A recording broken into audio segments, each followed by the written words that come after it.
dan menghasilkan keuntungan. Dan Nabi itu kenapa? Diculik alamin karena sering ditipu modal itu dan pasti untung. Maka Nabi dijuluki sebagai Al-Amin. Oleh karena itu, ya, Nabi itu sebetulnya kalau kita lihat di dalam hadis-hadis Nabi itu kan sampai suatu hari Nabi itu tidak punya bahan makanan untuk keluarganya itu ya. Tapi ternyata kalau kita lihat Nabi itu kalau bahasa Jakartanya itu orang tajir. Ya. Apa itu ya? Oh bisa dikatakan seperti itu. Ya, coba lihat saja ketika umur 25 tahun ya dan menikahi Khadijah, berapa maharnya itu? Nah, ada tadi yang mengatakan 25 unta, 12 ukiah emas, 4.500 dinar emas. Ya, dinar ya, uang dinar ya, yang memakai emas. Itu kalau dirupiahkan ada yang menghitung kalau sekarang itu sekitar 1,3 miliar. Itu maharnya Nabi ketika menikahi Khadijah binti Khuwailid. Maharnya langsung diserahkan langsung oleh pamannya Abu Thalib, cash ya. Untanya juga langsung didatangkan ya. Bukan mahar yang ditunda ya. Dan kemudian langsung diterima oleh mertuanya yaitu Bapak Khuwailid ya, ayahnya Khadijah itu. Dari sini ya, Nabi mengajarkan kepada kita ya, bahwasanya akad bagi hasil itu bagian dari model cara investasi yang dilakukan oleh Nabi Shallallahu Alaihi Wasallam. Dan itu kemudian diikuti oleh para ulama. Ya, ada ulama ya, salah satu ulama yang paling agung, paling besar yaitu namanya Imam Al-Bukhari. Ya. Ulama yang menyusun dan mengumpulkan hadis-hadis yang sahih dari Nabi Shallallahu Alaihi Wasallam, diseleksi dari sekitar 600 atau 700 ribu hadis menjadi 7.000 hadis saja yang sahih. Itu hampir selama kurang lebih 16 tahun menyusun kitab Sahih Al-Bukhari, yaitu apa? Kitab yang paling kuat setelah Al-Quran. Hadis itu ada di dalam Sahih Al-Bukhari. Pertanyaannya, selama 16 tahun Imam Al-Bukhari itu menghidupi dirinya sambil nulis dan lain sebagainya, menyusun hadis, mencari hadis di kota ini, di kota itu, untuk membiayai hidupnya dengan apa? Nah, ternyata Imam Bukhari mempraktekkan apa yang telah dilakukan oleh Nabi SAW. Nah, Imam Bukhari punya modal dan itu dititipkan ke beberapa pengusaha di setiap kota yang beliau singgahi untuk mencari hadis dan lain sebagainya itu. Sehingga apa? Setiap kali singgah tinggal menagih saja. Ya. Bagaimana? Ada keuntungan yang bisa saya ambil, bagian dari keuntungan yang bisa saya ambil. Nah, itu digunakan oleh Imam Bukhari untuk membiayai hidupnya selama mengabdi untuk menulis, mengumpulkan hadis Nabi Sallallahu Alaihi Wasallam selama kurang lebih 16 tahun. Tapi ya tadi seperti Nabi, meskipun ya sudah cukup ya, tapi Imam Bukhari ini ya termasuk yang hidupnya zuhud, sederhana. Seperti Nabi Shallallahu Alaihi Wasallam, Nabi itu kalau punya uang itu sudah bingung. Bingung apa? Bingung menghabiskannya, Pak. Bingung mensedekahkannya. Jadi kalau ada uang ngendap di bawah kasur sudah 3 hari, itu bertanya kepada Aisyah, Aisyah, kok itu masih ada uang di bawah kasur itu, kok bisa itu? Sudah 3 hari, sudah sedekahkan kan? Ya, sampai seperti itu.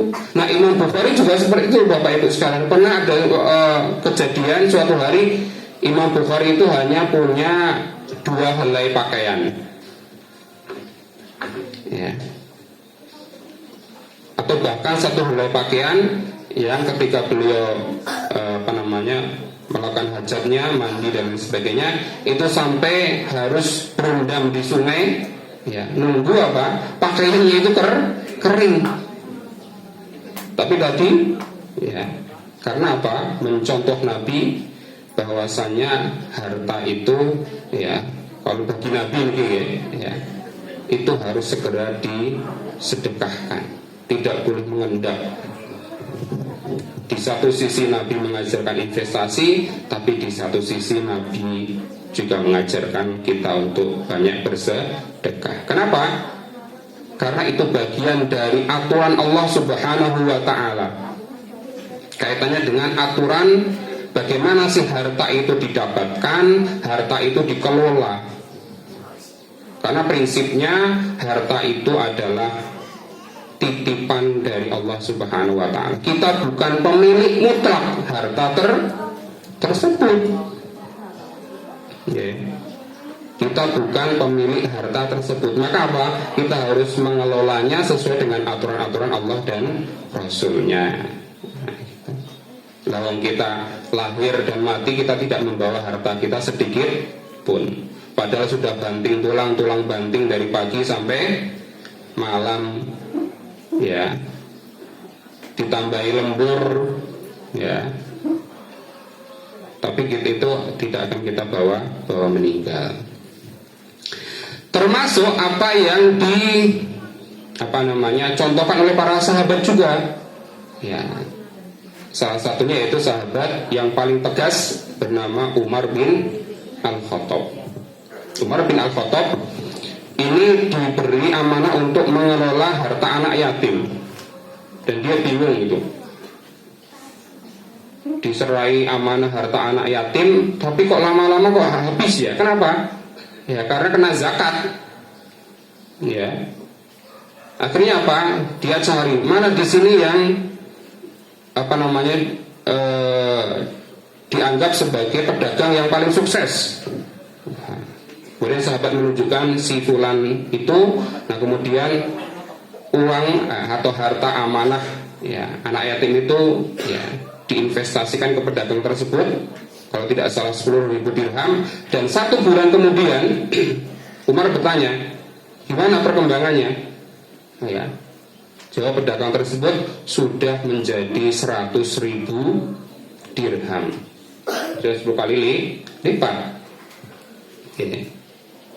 Ya, hal ini karena apa? Ya, salah satu hadis Nabi SAW dari Mughirah, ya, Nabi bersabda,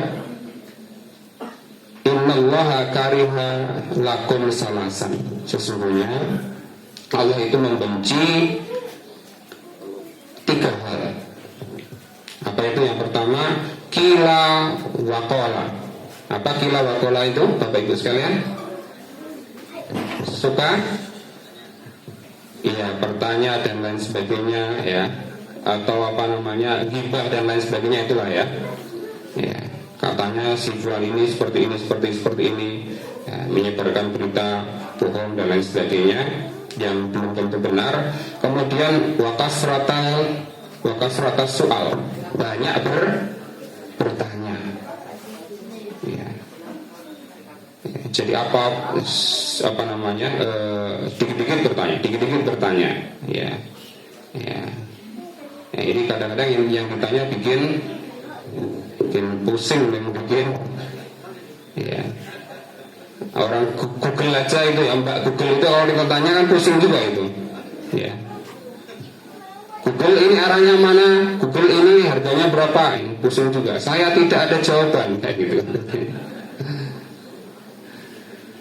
Yang ketiga apa? Idha'atul mal, menelantarkan harta. Jadi hartanya menjadi, kalau bahasa investasi itu menjadi idle aset, aset atau harta yang nganggur. Nah, gitu nih.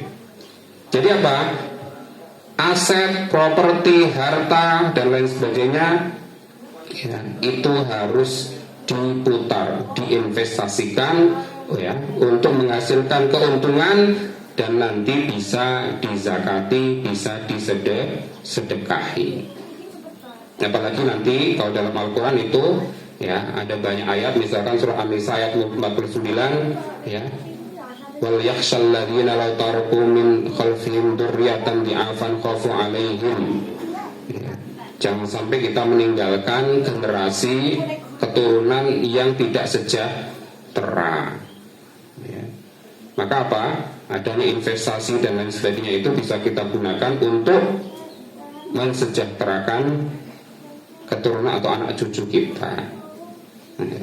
Syukur-syukur nih, alhamdulillah biasanya kalau tiang Jogja beliau, ya, kalau punya anak itu, ya, kalau sudah nikah, ya diusahakan dikasih rumah dan lain sebagainya, ya. Yang jadi anak juga merasa tentram. Karena apa? Ya, sekarang harga tanah di Jogja itu sudah naiknya itu tidak rasional. Ya, di kota itu sudah 10 jutaan, ya, per meter. Di Sleman sudah berapa? 2,5 sampai 5 juta, ya. Itu. Jadi kata kuncinya idha'atul mal. Jangan aset, ya, harta dan lain sebagainya itu, properti, tanah, bangunan itu dianggurkan. Ya. Maka Nabi SAW juga mengajarkan kepada kita untuk investasi yang kedua, yaitu terkait dengan tanah dan bangunan. Nabi itu pernah punya tanah di daerah Khaybar, ya, karena agak jauh dari Madinah, gitu kan. Maka kemudian tanah itu disewakan bagi penggarapnya, ya, untuk ditanamin apa gitu, ya, kurma atau yang lain. Dan kemudian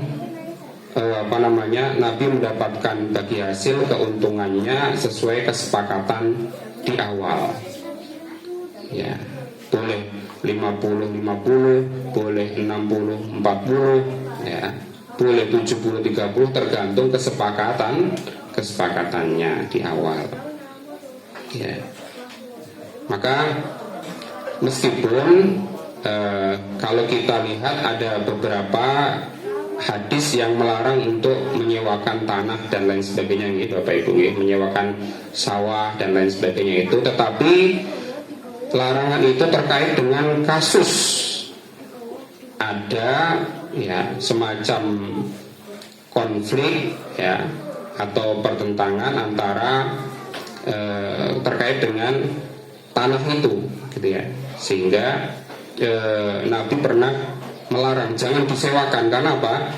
Ya, ini statusnya tanah yang lagi dipermasalahkan, sengketa, ya, bahasanya pun. Tetapi secara umum Nabi membolehkan. Karena apa? Tadi semangatnya jangan sampai, ya, harta atau aset, properti dan lain sebagainya jangan sampai nganggur. Oke, itu. Nah, yang ketiga, Nabi itu mengajarkan kita investasi terkait dengan kebutuhan kita yang tidak bisa kita lepas darinya. Sepanjang tahun kita pasti membutuhkan hewan kurban. Nah, Nabi itu juga investasi dalam hal itu, ya. Karena Nabi sejak kecil itu sudah biasa menggembala kambing, ra'ayul ghanam. Nabi itu penggembala kambing, dan seluruh nabi dan rasul itu kebanyakan penggembala kambing. Maka saya dulu juga angon ke pedus. Alhamdulillah saya kecil dulu punya kambing, ya. Kalau sore itu harus ngarit, ya, cari rumput, atau kita bawa ke lapangan desa itu, ya. Nah, di angon. Tapi akhirnya saya nangis, kenapa? Kambing itu dijadikan hewan kurban, sehingga saya nggak jadi dapat ya uang itu, saya kira dijual gitu ya, ternyata sama ayah saya dikurbankan. Nah, tetapi Nabi ketika menggembala kambing itu diberikan upah. Kalau tidak salah dalam hadis itu setengah kirot, itu sekitar 1/4 dirham atau berapa gitu ya. Dan itu sangat kecil gitu ya. Oke. Tetapi dari situ, apalagi tadi ketika Nabi SAW itu memberikan mahar 100 ekor unta selain 4.500 dinar emas kepada Khadijah, berarti ya Nabi juga berinvestasi dalam hal hewan ternak ini. Apalagi Bapak Ibu sekalian, datanya menunjukkan tahun kemarin saja umat Islam se-Indonesia ini ketika kurban itu butuh sapi sekitar, atau hewan kurban sekitar 2,5 juta ekor ya. Maka ada teman saya pebisnis itu ya, bersama alumni mu'alimin itu, kemarin itu bisa menjual hampir 500 sapi. Itu ngambil dari Bali, kemudian di breeding ya, dipelihara sebentar ya, baru kemudian nanti ketika tiba waktunya kurban itu dijual. Itu kalau sudah 500 harga per sapi kira-kira 20 juta, itu sudah berapa itu Bapak Ibu? Sudah 10 miliar ya. Keuntungan selama berapa hari saja itu ya, selama Idul Adha itu. Apalagi Bapak Ibu kalau yang tidak haji, 2 juta jamaah haji itu butuh hewan kurban untuk dam dan lain sebagainya. Kalau katakanlah kambing ya disamakan dengan Indonesia harganya kurang lebih 3 jutaan, wah itu butuh sekitar, sudah terkumpul uang jamaah haji untuk hewan kurban itu sudah sekitar 6 triliun itu ya, perputaran uangnya tersebut. Maka inilah yang coba dicontohkan oleh Rasulullah SAW dalam hal investasi ini ya, termasuk tadi dalam hal perumahan dan lain sebagainya ya. Jangan dikira Nabi itu saking zuhudnya tadi, saking nggak mau uang itu ngendap di bawah kasurnya ya, sampai 3 hari itu nggak membelikan rumah istri-istrinya ya. Jadi masing-masing istri itu diberikan rumah ya oleh Nabi SAW, dan harganya kurang lebih berapa Bapak Ibu sekalian? Ya, dalam satu riwayat itu ya, rumahnya Aisyah aja itu sekitar 180.000 dirham. Yeah. Yeah. Rumahnya Sofia itu sekitar 100.000 dirham, yang itu kemudian dibeli oleh Muawiyah bin Abi Sufyan.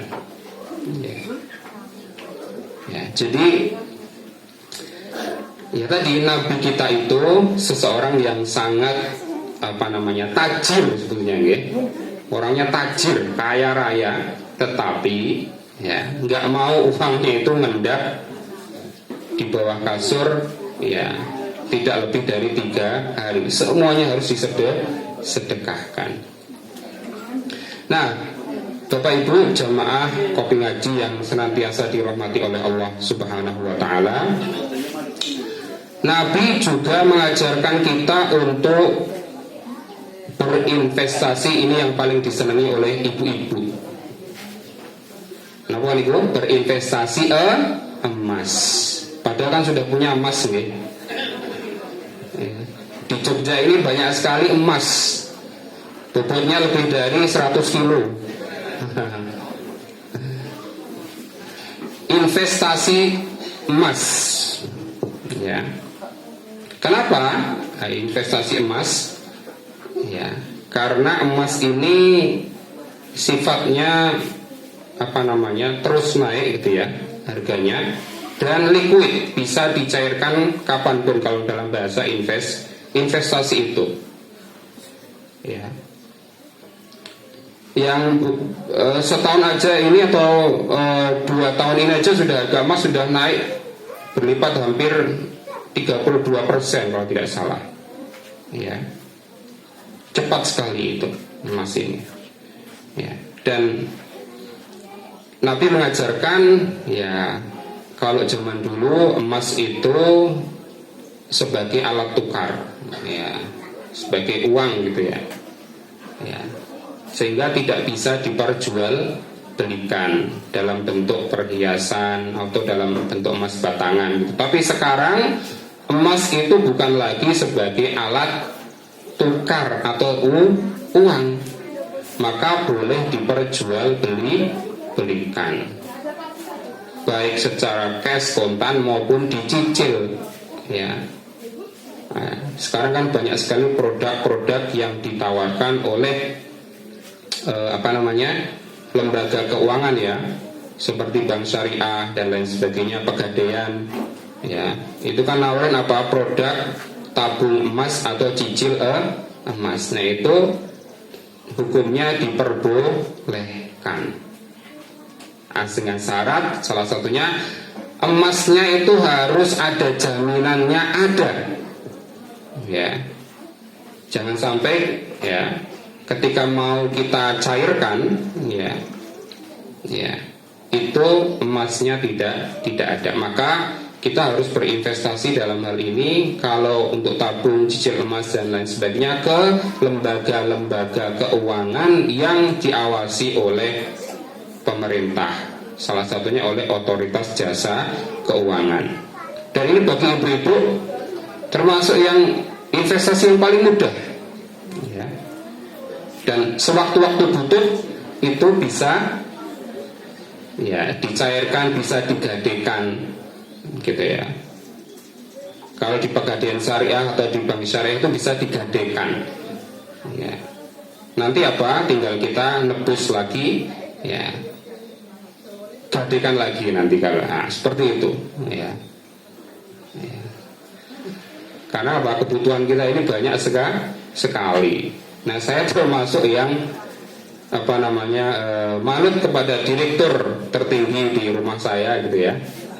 Ya, istri, gitu ya, Mbak Wedok tadi Bapak mengatakan, ya, paling mudah gitu, ya, investasi emas, ya. Sehingga nanti sewaktu-waktu butuh, awal tahun ajaran baru butuh anak, biaya masuk sekolah, ya, biaya registrasi ulang, gitu ya, itu tinggal cairkan, digadaikan saja, nanti kemudian, ya, ditebus lagi nanti. Nah, itulah yang paling tidak investasi yang keempat yang diajarkan oleh Rasulullah Shallallahu Alaihi Wasallam. Nah, tadi di dalam judul pengajian pada pagi hari ini ada bentuk investasi yang lain yang namanya saham. Nah, kira-kira makhluk apa itu, Bapak Ibu sekalian, nggih? Saham itu secara sederhana adalah penyertaan modal. Jadi kita menanam modal ke suatu perusahaan yang sudah terdaftar. Ya, biasanya nanti tertulisnya TBK, perusahaan terbuka di, ya, di bursa efek. Ya. Misalkan, ya, sekarang anak-anak muda itu merasa bangga, ya, mau lamaran gitu kan, ditanya sama calon mertuanya itu, kamu sekarang kerja di mana? Ya, kerja saya ini Pak, YouTuber dan traveling. Waduh, wah, kerja apa itu? Ya, pokoknya piknik kemana-mana setiap hari gitu kan. Ya, kadang hari ini di Bali, kadang hari ini di Kuala Lumpur, kadang hari ini di mana? Gembira Loka gitu ya. Ya. Maka bisa, ya, karena saya ini pemilik Indofood, Pak calon mertua. Saya ini pemilik Bank BSI, Bank Syariah Indonesia. Saya ini pemilik Telkom. Loh, kok bisa? Ya, karena saya punya saham di Indofood, saya punya saham di Telkom dan saya punya saham di BSI. Ya. Ya. Katakanlah saya di Indofood saya punya 20.000 lembar gitu ya. Satu lembar sahamnya harganya sekarang Indofood itu 7.500. Nah itu sudah berapa juta itu. Tinggal nanti tergantung perusahaan tersebut akan membagikan yang namanya dividen. Dividen itu bagi hasilnya. Ya, sehingga apa? Tadi ya tinggal duduk-duduk saja gitu ya. Ya, piknik-piknik kemana gitu. Nah kemudian setiap akhir bulan atau setiap tempo yang terjadwal itu kemudian mendapatkan dividen. Jadi bangga, wah saya yang punya Telkom, saya yang punya BSI, saya yang punya Indofood. Ya. Indofood itu pabrik ini untuk sing damel Indomie dan lain sebagainya itu. Nah itu namanya saham. Ya, akan tetapi tidak semua saham itu sesuai dengan Islam atau syariat.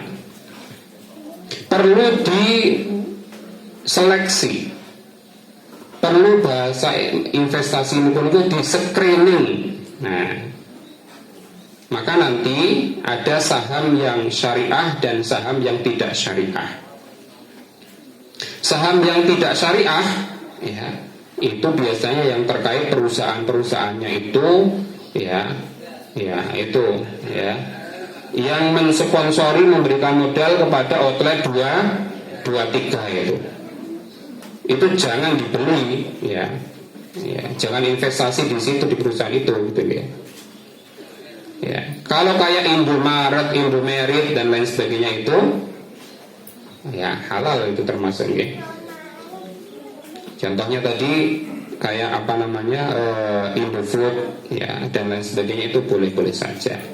Nah, bagi bapak-bapak sekalian yang bingung kalau mau investasi di saham, sudah ada namanya perusahaan sekuritas. Ya. Jadi bapak-bapak ini tidak usah bingung, harus mencermati perkembangan ya harga-harga saham. Ya, tinggal kita titip saja ke perusahaan namanya sekuritas untuk apa namanya menjadi manajer kita, menjadi wakil kita dalam mengelola uang kita yang diinvestasikan dalam bentuk saham tersebut. Ya. Nah ini saya kira menjadi beberapa hal yang bisa kita lakukan agar jangan sampai tadi harta yang kita miliki, aset yang kita miliki itu dianggurkan. Yeah. Ya, itu dasar dari mengapa kita harus melakukan investasi. Meskipun ya harta kita itu hanya sedikit, ya kita harus meluangkan sekitar berapa persen untuk bisa kita investasikan. Jangan semuanya dipakai dihabiskan. Ya. Termasuk yang namanya menabung itu juga bagian dari investasi. Ya. Ya. Dan sekarang banyak orang yang tidak sabar. Ya. Padahal kata Bung Karno dulu, kalau kamu ingin memiliki sesuatu, nabung dulu, tahan dulu. Ya, jangan ya karena apa namanya tawaran iklan DP gitu ya murah kemudian apa semuanya dikredit. Apalagi ibu-ibu sekarang ini ya yang punya aplikasi Shopee ya. Okay. Semuanya pakai paylater semuanya ya. Nanti bisa dibayar di akhir bulan. Ya. Nah itu apa? Gara-gara apa? Kemakan iklan, ya, murah di Shopee. Maka bapak-bapak sering nih melihat HP-nya istri atau ibu-ibu di sini, gitu. Ya. Jangan-jangan payletternya sudah banyak, gitu ya. Padahal tadi, ya, kalau saya pribadi Ya, istri itu adalah direktur keuangan di rumah. Maka istri harus punya pengetahuan, pemahaman bagaimana uang itu dikelola dengan baik. Salah satunya dengan investasi tadi. Yang paling mudah ibu sering tadi apa? Investasi emas. Sudah, bapak percaya saja. Ya. Ya, kepada direktur keuangan rumah. Gitu. Oke. Ya, saya kira saya cukupkan sampai di sini. Ya, semoga yang sedikit tadi bisa memberikan wawasan ya kepada kita, ya, terutama dalam hal mengelola harta dengan baik. Dan semoga kita termasuk orang-orang yang tidak masuk ke dalam hadis tadi, ya, orang yang suka menganggurkan aset, ya, itu atau mal tadi, sehingga aset itu bisa bermanfaat, ya, tidak hanya untuk diri kita tapi juga termasuk untuk anak keturunan kita. Wallahu a'lam bishawab. Kita lanjutkan kalau nanti ada beberapa pertanyaan. Wassalamualaikum warahmatullahi wabarakatuh. Waalaikumsalam warahmatullahi wabarakatuh. Baik, para jemaah yang mungkin ada pertanyaan, mungkin ada yang dulu dari bapak, ada dari yang bapak, ibu ada ibu.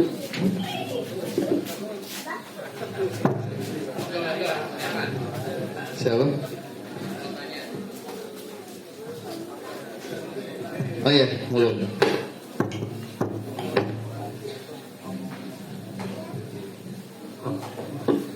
Assalamualaikum warahmatullahi wabarakatuh. Pak Musre, ini mungkin pertanyaan nanti agak beda sedikit. Investasi memang antara kota dan desa mungkin beda. Contoh ini investasi untuk orang desa itu biasanya kalau dimintai uang atau 1 juta atau 500 mungkin tidak ada. Tetapi kalau tetangganya itu mau jual 500-300 juta itu uangnya ada. Itu banyak terjadi. Karena dia berinvestasi di sapi, di ternak dan sebagainya, dititip-titipkan bagi hasil dengan yang lain. Itu banyak terjadi. Itu di Bantul, jadi kalau tanah memang luar biasa. Nah, sementara kalau emas memang cukup, hanya tinggal beli, ibu-ibu nanti suatu saat digadekan banyak, karena saya sering lihat ibu-ibu kalau ke pegadaian emas yang digadekan. Itu. Nah, di samping itu untuk halal haramnya, untuk baitu takjil biasanya di BNT maupun musyarakah mudharabah, ini kebetulan termasuk yang horor. Horor itu menjanjikan hadiah-hadiah. Itu kan kalau di BNI syariah maupun yang lain itu kan terbiasakan, tetapi Puskopsah terutama Forum Sleman itu memang yang menghindari. Nah, itu minta penjelasannya yang rinci mengenai termasuk horor tersebut ya. Itu. Nah, itu yang kedua ini agak melenceng sedikit ya. Kebetulan jalan kan pengurus DPP. Jadi barangkali sering ketemu atau musyawarah dengan DPP. Negara kita itu sudah merdeka lama, dan Muhammadiyah itu 1912 itu didirikan, sehingga sudah ratusan tahun lebih. Tetapi hal ini itu belum bisa sepenuhnya memimpin republik ini. Nah, ini perlu PR besar untuk DPP maupun Muhammadiyah. Bagaimana kita sudah ratusan tahun ini kader-kader Muhammadiyah itu belum mampu memimpin. Nah, itu sebagai PR. Nah, yang dari tolak ukur kita itu mempunyai kader Bapak Sauki, itu memang betul-betul DPW memberikan porsi khusus dan termasuk cara marketingnya, kampanyenya itu menyeluruh sehingga dapat. Tetapi untuk dewan-dewannya itu belum masif untuk bagaimana menerapkan seluruh Indonesia sehingga menjadi dewan-dewan menyeluruh, termasuk DIY. Mungkin Bantul ada 2, dari staf dapil kemungkinan ada 6. Nah ini kalau menyeluruh, nah itu gimana supaya kita itu Muhammadiyah memimpin Republik ini dengan baik. Yang mudah saja Sauki, Bapak Sauki itu di satu kecamatan ada suara 7.700. Nah itu salah satu itu. Nah semacam itu. Nah ini jangan sebagai DPP itu sebagai untuk kedepannya agar warga walaupun Muhammadiyah tidak berpolitik, tetapi agar warga Muhammadiyah itu untuk menikmati politik sesuai dengan ya kemampuan Muhammadiyah untuk memprogram gitu ya. Ya, terima kasih. Ini untuk 2 pertanyaan cukup katanya. Assalamualaikum warahmatullahi wabarakatuh. Mungkin langsung dijawab satu dan terkait DPP.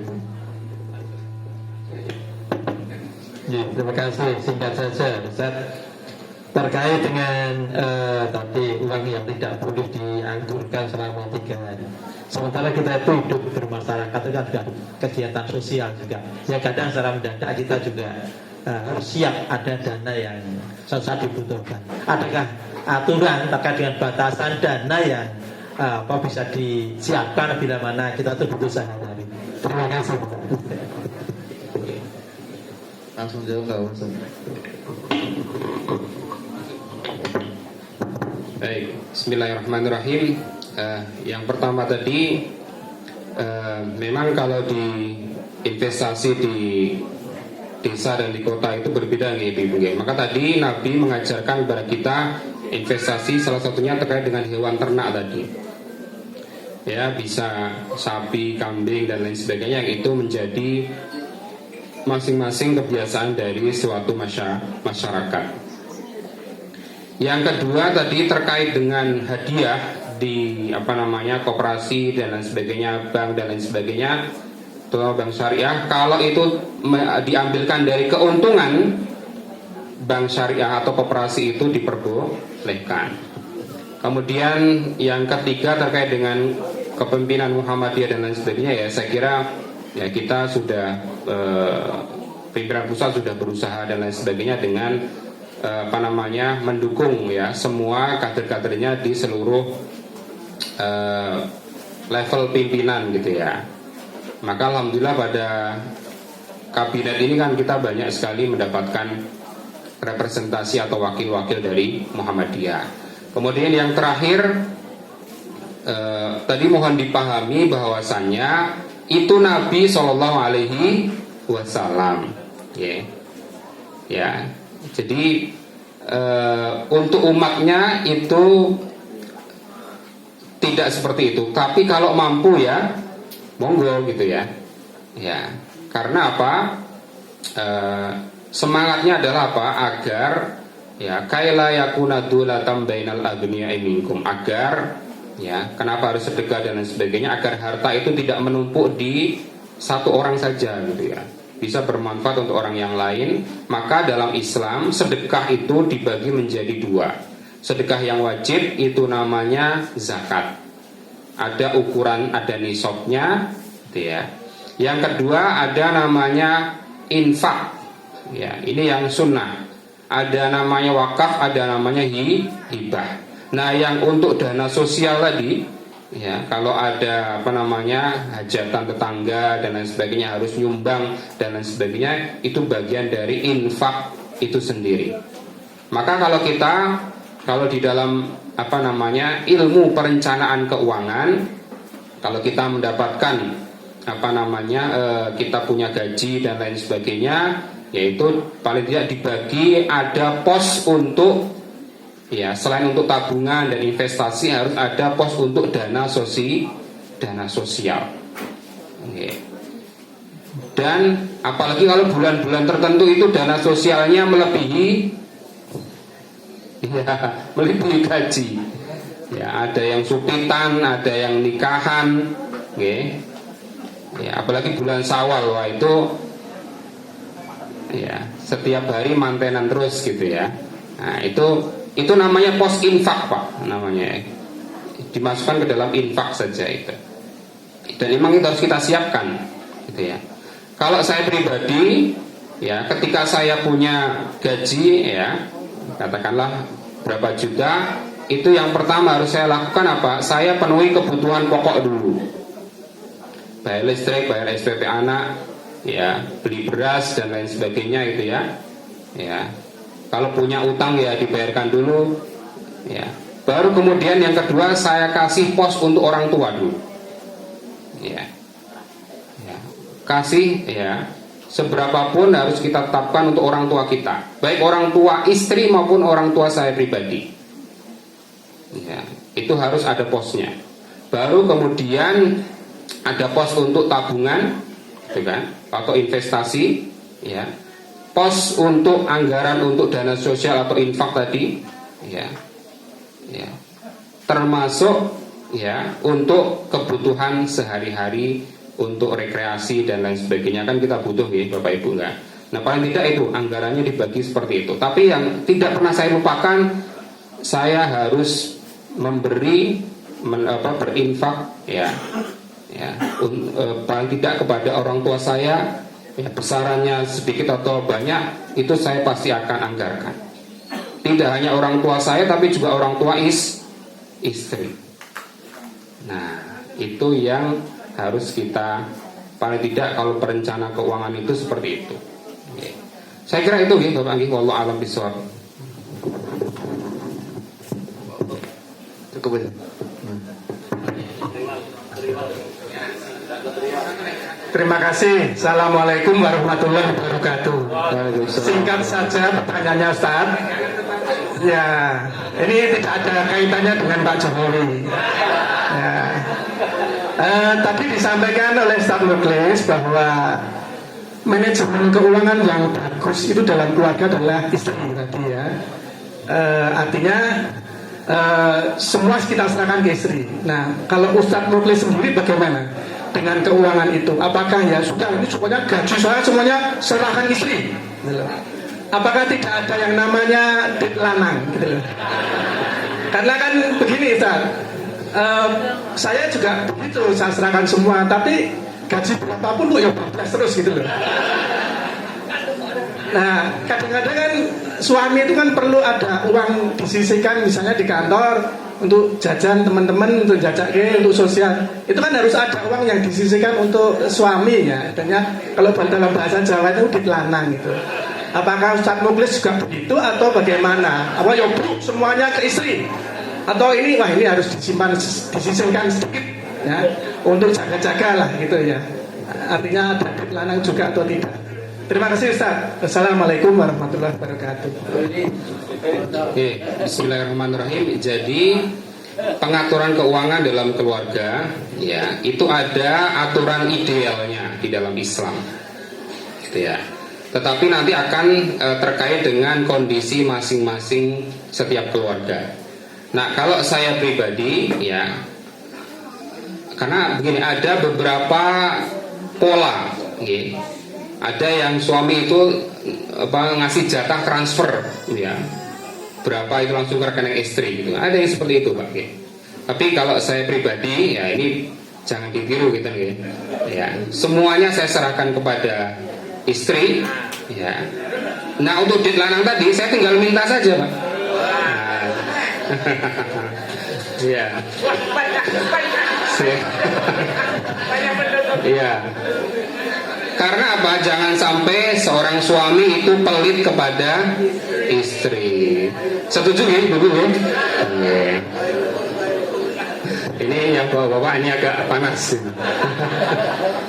Oke, jadi ada banyak model, silahkan monggo ditiru. Tapi tadi contohnya Rasulullah SAW, ya, Maka tadi Aisyah sering ditanya oleh Nabi, wahai Aisyah, kenapa ini masih ada uang kendap di bawah kasur ini? Itu berarti pertanda Aisyah juga turut berperan besar dalam mengelola keuangan Rasulullah Sallallahu Alaihi Wasallam. Saya kira itu. Wallahu a'lam bishawab. Wassalamualaikum warahmatullahi wabarakatuh.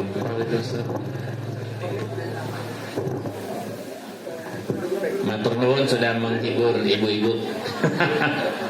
Lebih banyak pendukungnya. Ya. Saya kira salah satu kunci keluarga sakinah kalau keuangan semua diserahkan pada istri.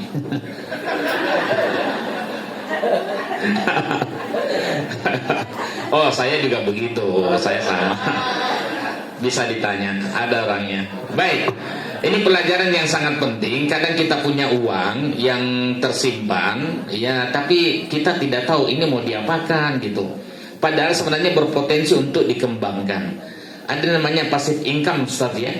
Jadi ya dia cuma jalan-jalan tadi. Ya, dia simpan uangnya di sini, tapi ingat diinvestasikan di tempat yang kira-kira aman, ya. Ada tadi sekuritas itu dia berikan daftar yang mana uang kita yang bisa aman untuk diinvestasikan, ya. Kalau dulu Coach Bulan masih ingat, mungkin dia bagi 3 ya. Ada untuk dipakai sehari-hari, kemudian ada yang dipakai untuk investasi, dan satu lagi ada yang dipakai untuk ya. Jadi ya,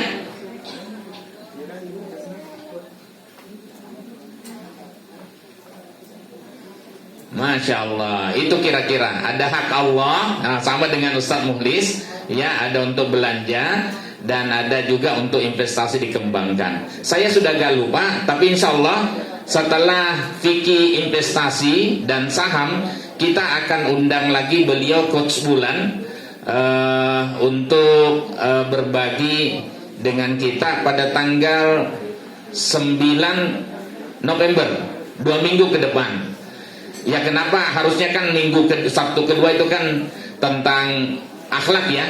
Tapi karena beliau sekarang sedang di luar negeri, jadi di Taiwan, tidak bisa. Saya serahkan waktunya kapan beliau bisa untuk sharing ke sini. Dan dia memilih tanggal 9 November. Judulnya investasi halal, modal kecil, untung besar.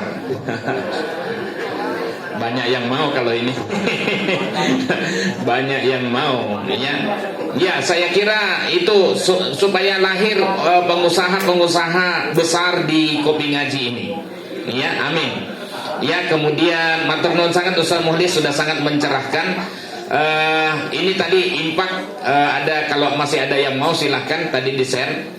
Matur nuwun Bunda Eca, mana Bunda Eca sudah mencatat masukan-masukannya Ustadz Mukhlis untuk kita share di grup Kopi Ngaji. Jadi kalau misalnya yang belum masuk grup, silakan bisa masuk grup. Tetangganya mungkin sudah bisa nge-share untuk bergabung, ya. Kemudian yang kedua ada impak tadi, kalau ada yang mau besok kita pasang hari Ahad tempatnya Pak Agustinus untuk speaker. Cuman untuk wirelessnya belum ada. Siapa tahu nanti saya punya untuk, tapi dipisahkan saja supaya kita bisa fokus untuk membantu saudara kita. Matur nuwun, sehat semua. Oh, sebelum Coach Bulan, nanti ada tema Sabtu pertama tentang akidah. Judulnya itu jalan-jalan menuju surga. Amal yang membuat cinta Allah. Masya Allah. Ya, luar biasa. Matur nuwun. Assalamualaikum warahmatullahi wabarakatuh. Oh, usul sedikit.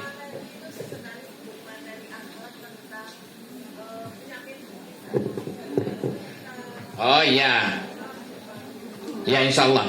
Akhlak tentang penyakit hati. Bukan dia ya. Matur nuwun sangat. Insya Allah. Baik Bapak Ibu, itulah hari ini kami ucapkan terima kasih banyak, syukur katsiran ya Ustaz Luna, Ustaz Mukhlis Rahmanto. Terima kasih sudah mampir tempat kami. Kemudian infak kita alhamdulillah pada pagi hari ini terkumpul sebanyak 170 Kami ucapkan jazakumullah khairan katsiran, semoga Allah berkahi yang telah kita infakkan. Amin ya rabbal alamin. Dengan baca hamdalah dan doa kafaratul majlis. Alhamdulillahirabbil alamin. Subhanakallah. Vitamin C. Asyhadu an la ilaha illa anta astaghfiruka wa atubu ilaik. Assalamualaikum warahmatullahi wabarakatuh.